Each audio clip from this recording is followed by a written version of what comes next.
সিদ্ধিরগঞ্জ পাওয়ার স্টেশনের অপারেশনের সময় উনি ইনজিওর্ড হন। ওনার বৃদ্ধাঙ্গুলটা খুবই খারাপভাবে ইনফেক্টেড হয়। তো তখন উনি বলছিলেন যে আমি কি আর ক্রিকেট খেলতে পারবো, আমার হাতটা কি ভালো হবে, আর ক্রিকেট খেলার সুযোগ হবে আমার, এই আফসোসটা করছিলেন উনি। তো সেই সুযোগটা তো ওনার আর আসেনি। সেপ্টেম্বরের 1 তারিখ থেকে আমরা আর কোনো খোঁজ খবর পাইনি আর কি। আমার নানা গিয়েছিলেন খোঁজ নিতে, কিন্তু আর কোনো খবর পাওয়া যায়নি। যখন তার হাতের আঙ্গুলগুলো হারিয়েছিল তখন তিনি বারবার একটা কথাই বলছিলেন যে আমি আরেকটা বার কি ওপেনিংয়ে নামতে পারবো। তিনি মারা যাচ্ছেন সেদিকে তার ভ্রুক্ষেপ ছিল না। তিনি বারবার আক্ষেপ করছিলেন তিনি একটা বার তো বাংলাদেশের পতাকায়, বাংলাদেশের জার্সিতে মাঠে নামতে চাইতেন।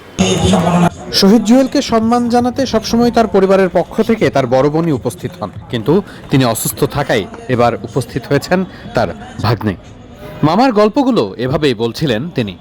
নিজেকে একজন খুব নিজে গর্ববোধ করি যে এমন একজন নামকরা মুক্তিযোদ্ধার ভাগ্নি আমি। আর আমাদের গল্প শুনেছি অনেক, নামকরা একজন ক্রিকেট প্লেয়ার ছিলেন আমার মামা।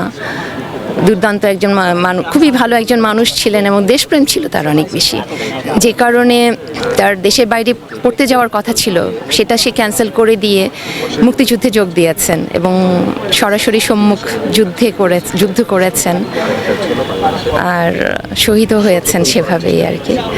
তো ক্রিকেট বোর্ড প্রতি বছর বাংলাদেশ ক্রিকেট বোর্ড 16 ডিসেম্বরে মামাকে মনে করেন, তার নামে একটা টুর্নামেন্ট আয়োজন করেন। এই জন্য বিসিবিকেও অনেক ধন্যবাদ জানাচ্ছি। আমরা একটা কথা এর আগেও শুনেছি যে উনি এরকম একটা মন্তব্য করেছিলেন যে 3টা আঙ্গুল যেন থাকে। হ্যাঁ, উনি সিদ্ধিরগঞ্জ পাওয়ার স্টেশনের অপারেশনের সময় উনি ইনজিওর্ড হন। ওনার বৃদ্ধাঙ্গুলটা খুবই খারাপভাবে ইনফেক্টেড হয়। তো তখন উনি বলছিলেন যে আমি কি আর ক্রিকেট খেলতে পারবো, আমার হাতটা কি ভালো হবে, আর ক্রিকেট খেলার সুযোগ হবে আমার, এই আফসোসটা করছিলেন উনি। তো সেই সুযোগটা তো ওনার আর আসেনি ওনার লাইফে।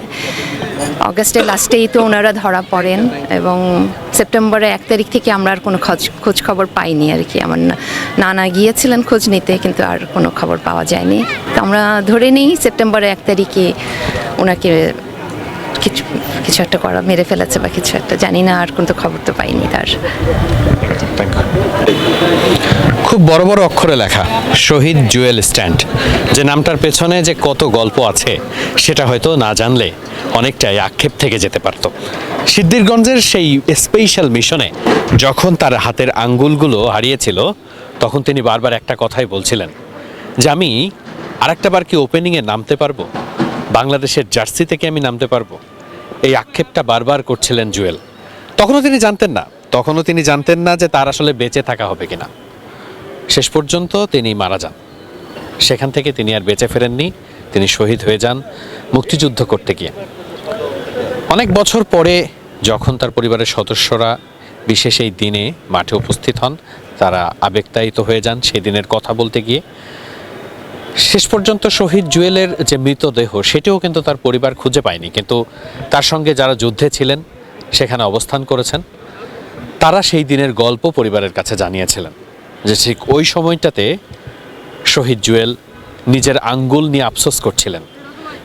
তিনি মারা যাচ্ছেন সেদিকে তার ভ্রুক্ষেপ ছিল না। তিনি বারবার আক্ষেপ করছিলেন তিনি একটা বার তো বাংলাদেশের পতাকায়, বাংলাদেশের জার্সিতে মাঠে নামতে চাইতেন। নিশ্চিত করেই 16 ডিসেম্বর বাংলাদেশের মহান বিজয় দিবসের এই দিনে শহীদ জুয়েল, শহীদ মুস্তাকদের এই আত্মত্যাগী বাংলাদেশ নামক এই ভূখণ্ডের উপর আমাদের দাঁড়িয়ে থাকার একটা মর্যাদা দিয়েছে।